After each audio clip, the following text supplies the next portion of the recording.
আল্লাহ বলেছেন ফাইন্না মাল উসরি ইউসরা, কষ্টের পরেই আছে সুখ। কষ্টের পরেই আছে সুখ। আমাদের জীবনে সুখ বেশি, কষ্ট কম। কয়দিন না খেয়েছিলাম, কয়দিন বিপদে পড়ছি, কয়দিন ডাকাইতে ধরছে, এক মাসের মধ্যে অসুস্থ থাকি কয়দিন আর সুস্থ থাকি কয়দিন, এটা হিসাব করে না। অসুস্থ যে ছিল খালি এটা খেয়াল রাখে, আছে না নাই?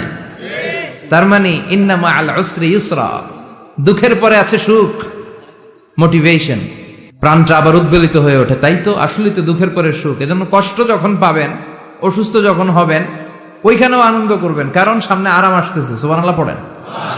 মুমিনের হারাবার কিছু নাই, দুঃখ পাওয়ার কিছু নাই। মুমিন অসুস্থ হলে অসুস্থতার মাধ্যমে, তার রোগের মাধ্যমে তার গুনাহ ঝরে যায়, সে আল্লাহর কাছে প্রিয় হয়ে ওঠে। তা আমাদেরকে কেউ হারাইতে পারে? কথা বলেন, আমাদের কেউ ভয় দেখাইতে পারে? মোটিভেশনাল সূরা, সূরাতুল ইনশিরাহ আর সূরাতুদ দুহা। এখানে অনেক হিউজ মোটিভেশন আছে। যারা হতাশ, যাদের জীবন ভাল লাগে না, মরে যেতে মনে চায়, গার্লফ্রেন্ড গালি দিছে, আছে না নাই? আবার বয়ফ্রেন্ড গার্লফ্রেন্ডের গালি দিছে, এ ওড়না পেঁচায়া ফ্যানের মধ্যে ঝুলে আত্মহত্যা করে। আহা, কত বড় পাগল, তুই মরলি কেন? গালি দিছে তো কি হয়েছে? হ্যাঁ, বুঝতে চায় না, হতাশ হয়ে যায়। আর বয়স কম তো, ইচড়ে পাকা, অল্পতে কাবু হয়ে যায়। এই সূরাগুলো পড়ে না। এখানে আশার বাণী আছে। আজকে আমি জানি কথা শোনাবো আপনাদেরকে, শুরুতে আগে সংক্ষেপে বলে দিই। এই সূরার মূল কথা হচ্ছে, মানে সেন্ট্রাল থিম বা সাবজেক্ট ম্যাটার, সূরাতুদ দুহার কেন্দ্রীয় আলোচ্য বিষয় হচ্ছে নিরাশ হবেন না, হতাশ হবেন না, হাল ছাড়বেন না, ভরসা রাখবেন কার উপর? মুমিনরা নিরাশ হয়, হতাশ হয়, হাল ছাড়ে নাকি ভরসা রাখে? কার উপর ভরসা? কার উপর? না নৌকার উপর, ধানের শীষ, নাঙ্গল, হাত পাখা, দাড়িপাল্লা? ভরসা থাকবে একজনের উপর। চিল্লায় বলেন, তিনি কে? Never be sad, never lose hope.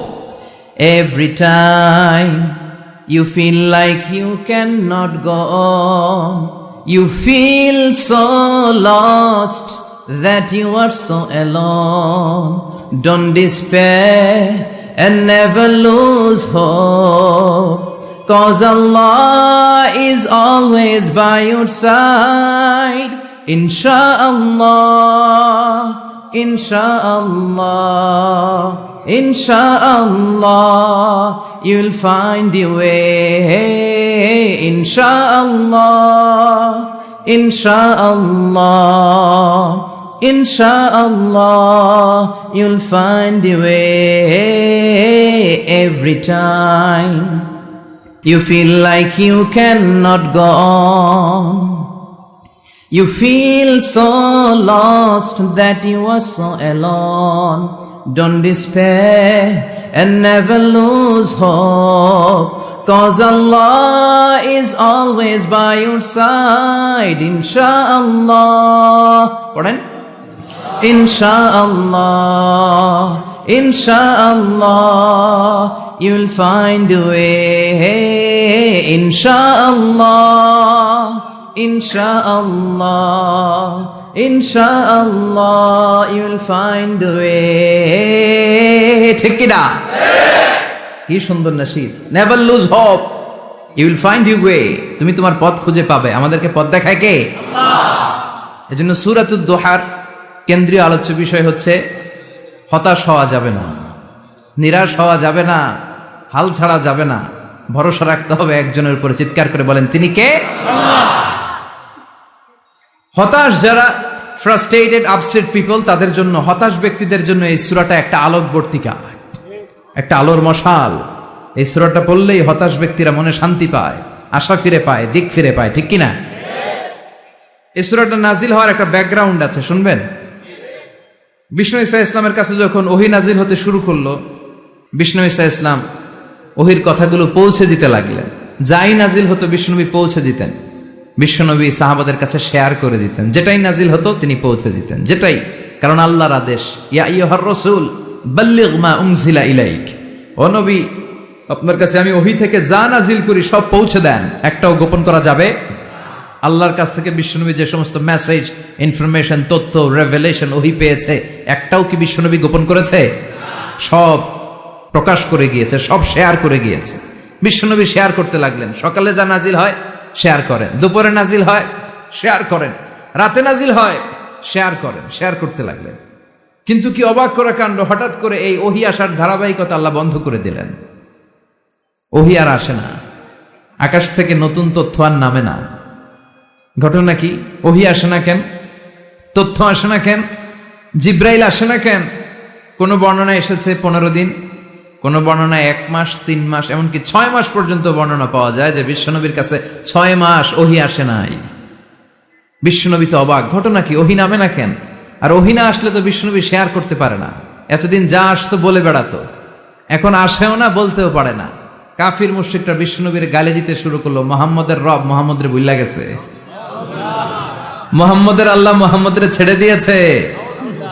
বিশ্বনবীর চাচি আবু লাহাবের স্ত্রী উম্মে জামিল বলতে শুরু করলো, কি মুহাম্মদ, তোমার শয়তানটা তোমার কাছে আসে না? না, শয়তান দ্বারা তিনি জিব্রাইলকে বুঝিয়েছেন যে তোমার জিব্রাইল তোমার কাছে আসে না। এভাবে সবাই গালমন্দ করতে শুরু করলো যে মুহাম্মদের আল্লাহ মুহাম্মদকে ভুলে গিয়েছে। বিষ্ণু ঈসা ইসলাম নিজেও হতাশ হয়ে গেলেন, কি রে ওহী আসে না কেন? আমার কোনো ভুল হচ্ছে না তো? আমার কোনো অপরাধ হয়ে গেল না তো? আল্লাহ কি আমার উপর অসন্তুষ্ট হয়েছেন? আল্লাহ কি আসলেই আমারে ভুলে গেছেন? আল্লাহ কি আমাকে ত্যাগ করেছেন? তিনি কি আমার উপর রেগে আছেন? আমরাও মাঝে মাঝে এরকম হতাশ হয়ে পড়ি। এরকম হতাশ লোক আছে না নাই? কিরে আমার দোয়া কবুল হয় না কেন? আল্লাহ আমার ডাকে সাড়া দেয় না কেন? আমার জীবনে এত দুঃখ কেন? আমার জীবনে তো ভালো কিছু হয় না, খালি সব কষ্ট আমার কেন? এরকম আছে না নাই? এরকম হতাশদের জন্য এই সূরাটা একটা আলোকবর্তিকা, মোটিভেশনাল সূরা। আলহামদুলিল্লাহ পড়েন। বিশ্বনবীকে আল্লাহ আশ্বস্ত করলেন আর এই সূরাটা নাজিল করলেন আর বললেন, ওয়াদ-দুহা, ওয়াদ-দুহা। দুহা মানে আলো, দুহা মানে আলো, প্রভাতের সূর্য কিরণের শপথ। Look up, the sunlight, it's a very beautiful day out there. ও নবী হতাশ হবেন না, বেরোন, সকালের সূর্যটা কত সুন্দর, কি ঝলঝলে পৃথিবী, ফকফকে আর তকতকে, দেখলেই মনটা ভরে যায়, ঠিক কিনা? দোহা, দোহা মানে আলো, আশার আলো, সম্ভাবনার আলো। আমাদের জীবনে আলোর দরকার আছে না নাই? আলো না থাকলে আমরা বাঁচতে পারবো? আলো লাগে বড় ভালো। এই আজকে আলো না থাকলে আমার দেখা যেত? এজন্য কোরআনকে আল্লাহ আলো বলেছেন। কোরআনকে কি বলেছে? কিতাবুন আনজালনাহু ইলাইকা লিতুখরিজান নাসা মিনাল যুলুমাতি ইলান নূর। ও Muhammad, I've revealed this holy Quran unto you to lead the mankind out of darkness into the light. অন্ধকার থেকে লাইট, লাইট মানে কি? আলো, আলোর দিকে নেয়ার জন্য কোরআন পাঠিয়েছি। আবার বিশ্বনবীকেও আল্লাহ নূর, নূরের সাথে তুলনা করেছেন। আবার বিশ্বনবী আল্লাহর কাছে নূর চাইতেন, বলতেন, আল্লাহ আমার ডানে আলো দাও, আমার বায়ে আলো দাও, আমার সামনে আলো দাও, পিছনে আলো দাও, উপরে আলো দাও, নিচে আলো দাও, আমার দেহে আলো দাও, আমার মাংসপেশির ভিতরে আলো দাও, আমার হাড্ডির ভিতরে আলো দাও, আমার জন্য তুমি আলো দাও। পড়েন আমিন। এজন্য আলো ছাড়া বেঁচে থাকা অসম্ভব। আল্লাহ তাআলা আলোর নামে সূরা দিলেন, সূরাতুদ দুহা, প্রভাতের আলো, প্রভাতের সূর্য কিরণের শপথ, আলোর শপথ। সুবহানাল্লাহ পড়েন। এরপর আল্লাহ বললেন, ওয়াল লাইলি ইযা সাজা, আলোর শপথ, সকালবেলার সূর্য কিরণের শপথ। দ্বিতীয় আয়াতে আল্লাহ বললেন, রাত্রিবেলার শপথ, যখন রাত্রিটা নিঝুম হয়, হয় নিস্তব্ধ। নিঝুম আর নিস্তব্ধ রাতের শপথ। তাহলে আল্লাহ আলোর কসম কাটলেন, তারপরে অন্ধকারের কসম কাটলেন, ঠিক কিনা?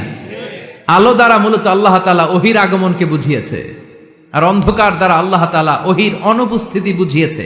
এটা দিয়ে আল্লাহ বুঝাতে চাইলেন, ও নবী, কাফির মুশরিকরা আপনারা গালি দেয়, ওরা বলে যে আমি আপনারে ভুলে গেছি, আমি আপনারে ত্যাগ করেছি, আমি আপনার প্রতি অসন্তুষ্ট। না না, আমি ইচ্ছা করে ওহী পাঠাই না, কারণ সব সময় আলো থাকলে ভাল লাগে না, কিছু সময় অন্ধকারের দরকার আছে না নাই?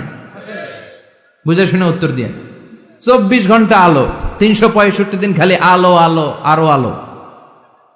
যদি সূর্যের আলো সব সময় থাকে 365 দিন, ভাল লাগবে? রাতে ঘুমাবেন কেমনে? আবার সব সময় ঘুটঘুটে অন্ধকার, আলো নাই, ভাল লাগে? ক্ষেত খামারে চাষ করা লাগবে না, বাজারে যাওয়া লাগবে না।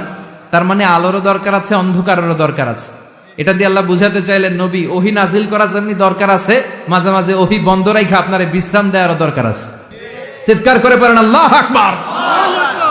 এজন্য আল্লাহ বললেন ওয়াদ-দুহা ওয়াল-লাইলি ইযা সাজা মা ওয়াদ্দা'আকা রাব্বুকা ওয়া মা ক্বালা ওয়ালাল আখিরাতু খায়রুল লাকা মিনাল উলা। সুবহানাল্লাহ পড়েন। ও নবী, প্রভাতের সূর্য কিরণের শপথ, নিঝুম নিস্তব্ধ রাত্রিবেলার শপথ, আলো আর অন্ধকারের শপথ করে আমি বললাম আপনার প্রভু আপনারে ভুলে যায় নাই, আপনার উপর অসন্তুষ্ট হয় নাই। আমি আল্লাহ ইচ্ছা করে ওহী বন্ধ রেখেছি, কারণ ওহীর একটা পাওয়ার আছে।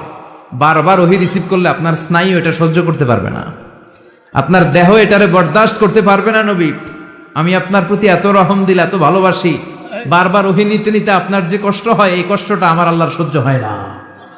এজন্য আমি আল্লাহ ইচ্ছা করে কিছুদিন ওহী বন্ধ রাখছি। সুবহানাল্লাহ পড়েন। তার মানে এই নয় যে আমি আপনারে ভুলে গিয়েছি, আমি আপনারে ছেড়ে দিয়েছি। আরে নবী, আমি তো আমার নামের সাথে আপনার নামকে জুড়ে দিয়েছি। লা ইলাহা ইল্লাল্লাহ মুহাম্মাদুর রাসূলুল্লাহ। যেখানে আমার আল্লাহর নাম সেখানেই বিশ্ব নবীর নাম আছে না নাই? আজান যখন দেই আল্লাহু আকবারের পরে বিশ্ব নবীর নাম আছে না নাই? একামতে আছে না নাই? আবার আল্লাহর জন্য যখন সালাত আদায় করি শেষ বৈঠকে বিশ্ব নবীর উপর দুরূদ আছে না নাই? রাফা'না লাকা যিকরাক। ও নবী, আপনার নামকে আমি অনেক উপরে তুলে ধরেছি। আমার নাম যেখানে আপনার নাম ওইখানে, গোটা বিশ্বব্যাপী আপনার নাম ছড়ায় যাবে। ওরা আপনারে গালি দেয় কবি বলে, ওরা গালি দেয় গণক বলে, ওরা বলে আপনি আবতার, লেস কাটা। আসলে যারা আপনারে গালি দেয় ওরাই লেস কাটা। ওরা আপনারে বলে আপনি নির্বংশ, আপনার ছেলেগুলো বেঁচে নাই, মেয়ে বেঁচে আছে, আপনার নাম নেয়ার কেউ থাকবে না। ওই আবু জাহেল, উতবা, সাইবা, ওদের নাম নেয়ার কেউ থাকবে না।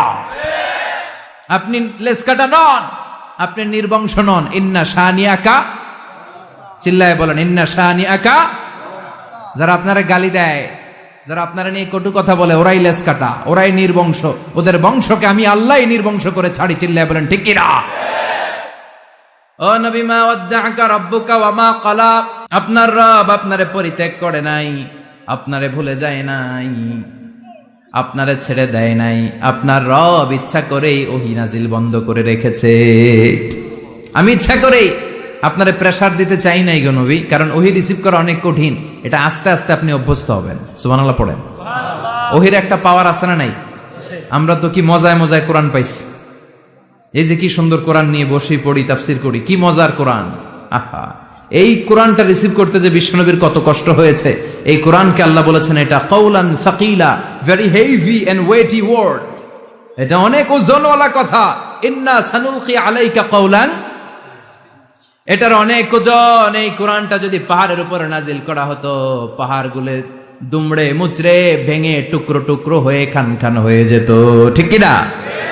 এত কঠিন বানিয়ে এটা। ও নবী, আমি আলোর সাথে ওহীর মিল ঘটিয়েছি, আলো দিয়ে ওহীকে বুঝিয়েছি। সূর্যের যেমনি কিরণ আছে, তেজ আছে, এই ওহীরও একটা তেজ আছে। এই তেজ, এই কিরণ আপনি সবসময় সহ্য করতে পারবেন না। এজন্য আমি ইচ্ছা করে কিছুদিন ওহী নাজিল করা বন্ধ করে রেখেছি। সুবহানাল্লাহ পড়েন। ইচ্ছে করে আমি নাজিল করি নাই। সব সময় নাজিল হলে আপনার ভাল লাগতো না।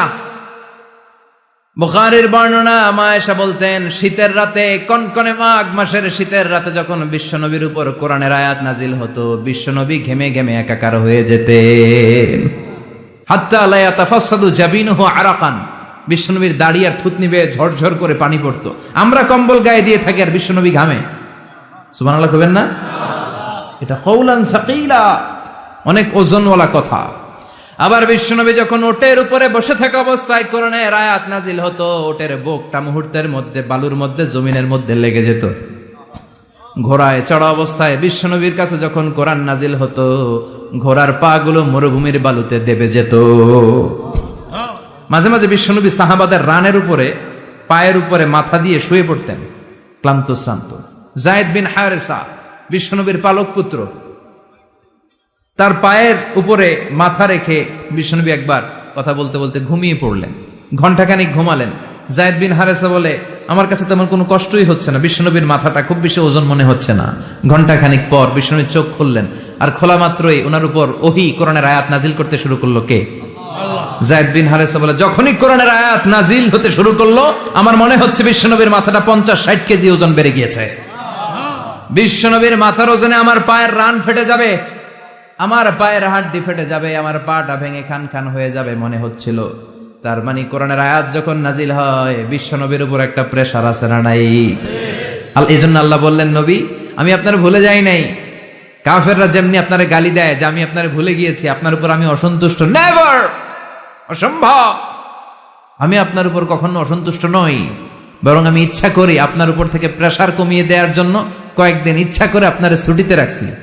সুবহানাল্লাহ পড়েন, যাতে করে আবার এনার্জি গায়ে নেওয়ার পরে নতুন করে কোরআনের আয়াত রিসিভ করার জন্য আপনি সক্ষম হন। চিল্লায় পড়তে হবে আল্লাহু আকবার।